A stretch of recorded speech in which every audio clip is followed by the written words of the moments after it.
এই যুদ্ধের প্রভাব সারা বিশ্বে পড়েছে। জ্বালানি তেলের সংকটে পড়েছে সারা বিশ্ব, এবং এটাই ইরানের কৌশল হবে।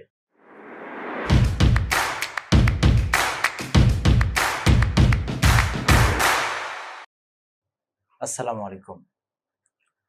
আজকে ইরান এবং আমেরিকা ইসরায়েলের যে যুদ্ধ, এটা প্রায় 40 দিন অতিবাহিত হলো। যদিও এই যুদ্ধের শুরুতে বলা হয়েছিল এটা একটা স্বল্প সময়ের যুদ্ধ, কিন্তু এটা আর স্বল্প সময়ে থেমে থাকে নাই। আমার যদি আপনারা পূর্বের ভিডিও দেখে থাকেন, আমি বলেছিলাম যে ইরান চাইবে যে এই যুদ্ধটাকে দীর্ঘমেয়াদী নিয়ে যেতে, এবং এটাই ইরানের কৌশল হবে, এবং ইরান সম্ভবত সেই কৌশলের দিকে এগোচ্ছে। এই 40 দিনে এসে দেখেন এই যুদ্ধের প্রভাব সারা বিশ্বে পড়েছে। হরমুজ প্রণালী দিয়ে পণ্য পরিবহন বন্ধ হয়ে গেছে, ফলে বিশেষ করে জ্বালানি তেলের সংকটে পড়েছে সারা বিশ্ব। তেলের দাম বাড়ছে। আমাদের বাংলাদেশের মতো দেশে তো অবস্থা আরো খারাপ। আমাদের মজুদ হয়তো আছে 20 দিন, 25 দিন, 30 দিন, কিন্তু যেভাবে মানুষ হুমড়ি খেয়ে পড়ছে, সেই চাহিদা ভাবে নিলে 2-4-5 দিনে হয়তো তেল শেষ হয়ে যাবে। এরকম আমাদের মতো তৃতীয় বিশ্বের দেশগুলো খুবই সংকটে আছে। তার প্রভাব পড়েছে সবগুলো দেশেই। জনগণকে তার মূল্য দিতে হচ্ছে। তো এই যুদ্ধে এখন একটা যুদ্ধ বিরতির একটা প্রস্তাব চলছে, 90 দিনের একটা যুদ্ধ বিরতি। এটা বলা হচ্ছে যে ইরানও সম্মত হয়েছে। তো এই আবার ইরান থেকে বলা হচ্ছে যে এই যুদ্ধবিরতি যদি হয়ও বা যুদ্ধ যদি থেমেও যায়, হরমুজ প্রণালী আগের মতো তারা আমেরিকা, ইসরায়েল বা তাদের মিত্রদের ব্যবহার করতে দেবে না। ফলে একটা ওয়ার্ল্ড অর্ডার চেঞ্জ হতে পারে। এইটা একটা। দুই হচ্ছে, এই যুদ্ধ যদি এখনই থেমেও যায় একবারে পার্মানেন্টলি, তাহলে মধ্যপ্রাচ্যের দেশগুলোতে আমেরিকার মার্কিন সামরিক ঘাঁটি ছিল, সেই দেশগুলো কিন্তু মনে করতো যে মার্কিন যুক্তরাষ্ট্র তাদের নিরাপত্তা দিবে।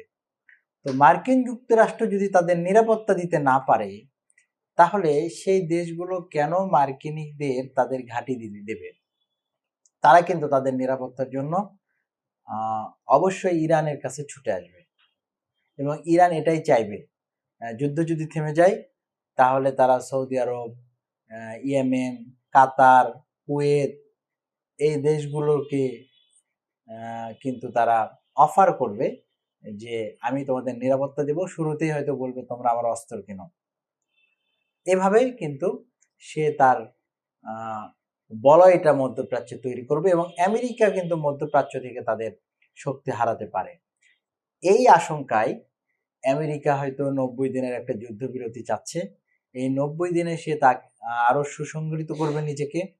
সে তার যে যে জায়গায় ল্যাকিংস আছে সেই জায়গাগুলো সে আরো দৃঢ় করে সে আরো চূড়ান্ত শক্তি নিয়ে ইরানে হামলা করবে, এবং স্বল্প সময়ের মধ্যে ইরানকে পরাস্ত করার চেষ্টা করবে।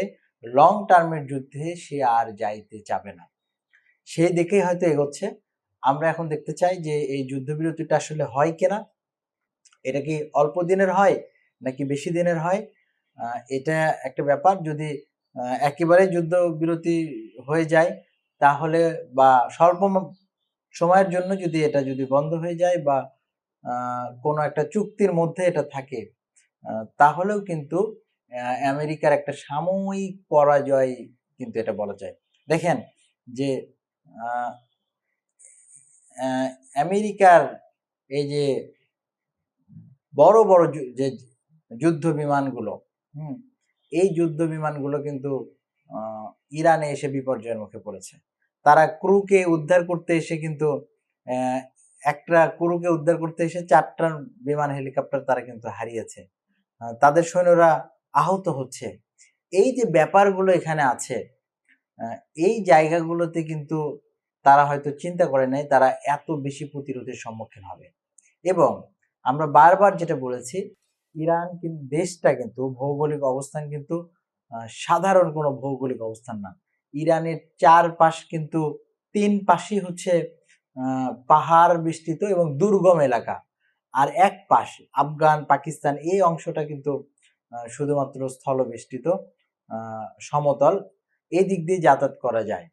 তো এই জায়গাগুলো দিয়ে আমেরিকার আক্রমণ করা সম্ভব না। আমেরিকা একবার বলছে তাদের প্যারাশুট দিয়ে সৈন্য নামিয়ে তারা স্থল অভিযান করবে, এটা অবাস্তব, অবান্তর। এবং এটাতে তারা আরো বেশি ক্ষতিগ্রস্ত হবে। তো এই দুর্গম অঞ্চলে যুদ্ধ করতে যাওয়া এটা বোকামি, এটা আমেরিকা নিজেও জানে। সো সে চাইবে যত দ্রুত এখান থেকে সে যুদ্ধটা শেষ করতে চায়। যদি সে সফলতা পায় ভালো, না পাইলে তার করার কিছু নাই। ফলে এই যুদ্ধে ইরান যে পরাজিত হচ্ছে না, এটা নিশ্চিত নিশ্চিত নিশ্চিত। ধন্যবাদ সবাইকে।